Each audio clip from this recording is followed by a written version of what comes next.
Hey, Bitcoin. Like this one in my hand, but this one not real one.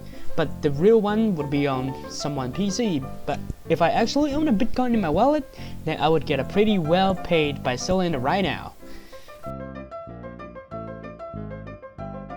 Bitcoin, the world's first digital currency. A few years ago, you could buy a pizza for 10,000 of Bitcoins, but today, one Bitcoin costs as such as $50,000. This magical currency was launched online in 2008 by the genius named Satoshi Nakamoto.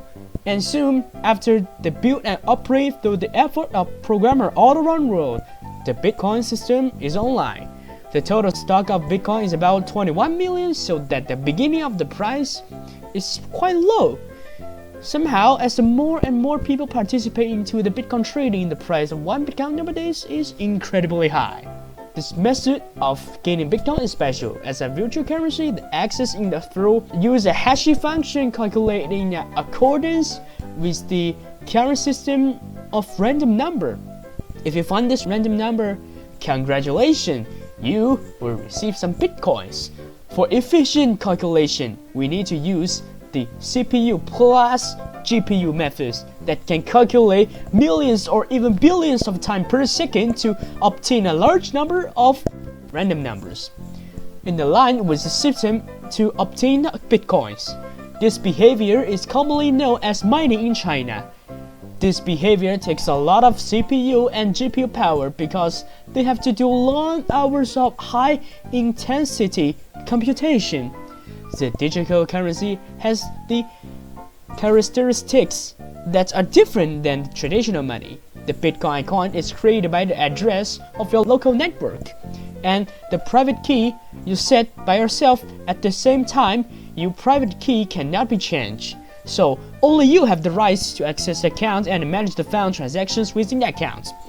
Unlike the traditional bank accounts, where all transactions are aggregated into a big large at the central bank, Bitcoin is not. In addition to private key, you have to provide a public key, which let others to check the account is owned by yourself or someone else. This allows funds to trade without any central verifications. The creation of Bitcoin is affected a decentralized activity, and banks will no longer be able to monitor the flows into and out of a bank account.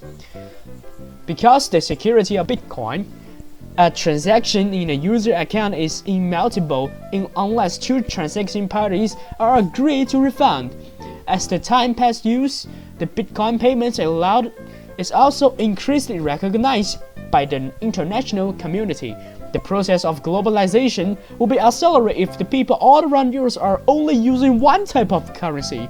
However, the invention of this kind of currency could be considered harmful because a lot of illegal gangs are using the Bitcoin trading to selling their weapons, drugs, smuggling, and this behavior cannot be finished by the traditional bank trading system because central banks will have the ability to withdraw these transactions of those illegal products. But if Bitcoin takes the place of bank accounts, this illegal trading will obtain a very high level of protection. The financing source of various extremist or terrorist organizations have been even well protected, which is known to detrimental to the development of entire global society. War, drugs, trafficking, and smuggling have been aimed in every corner of people's life.